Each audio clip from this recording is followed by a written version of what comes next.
to strike sa record yung video presentation ni Senator Amy Marcos. I've been in public service broadcasting sa media for almost 30 years now. First time na ako nakita ng How Shao presentation kanina. But before that, let me tell you this. Sana wag natin gamitin yung plenary para sa mga conspiracy theories natin. Sana maging totoo lang tayo.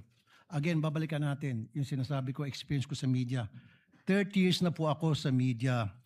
Kapag ako po or anybody from the media, professional, legit, hindi yung house show, pag nag-expose, gumawa ng expose, binabakapan yan ng video related doon sa expose, hindi yung gawa-gawa, hindi yung katang-isip, hindi yung opinion. Pag naglabas ng expose ang isang tao, especially dito sa bulwagang ito, dapat related doon sa sinasabi noong senador.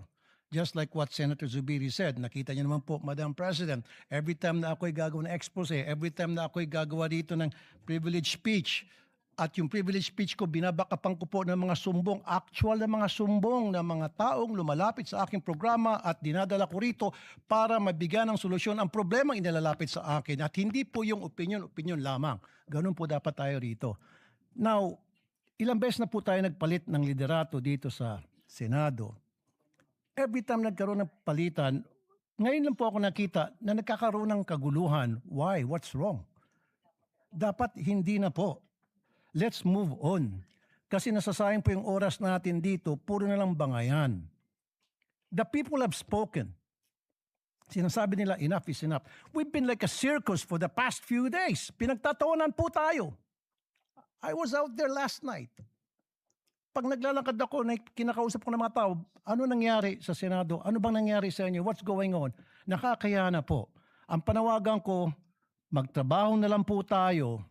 Itigil na po natin to mga kung ano ng mga nasa katang-isip natin.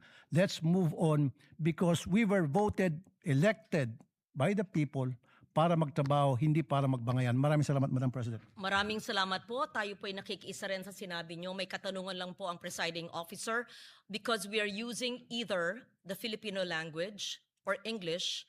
I would like to request the good gentleman from Isabela to use a alternative word to how shall because it may be difficult to translate it. Is that Filipino? I just want to be enlightened. How shall Yes. is street lingo meaning fake. I'm sorry. Ibig sabihin fake, Okay. ibig sabihin peke. Yes. So that it's clear because I Pirated. was also asked. So are Pero you Tagalog na yun. are you there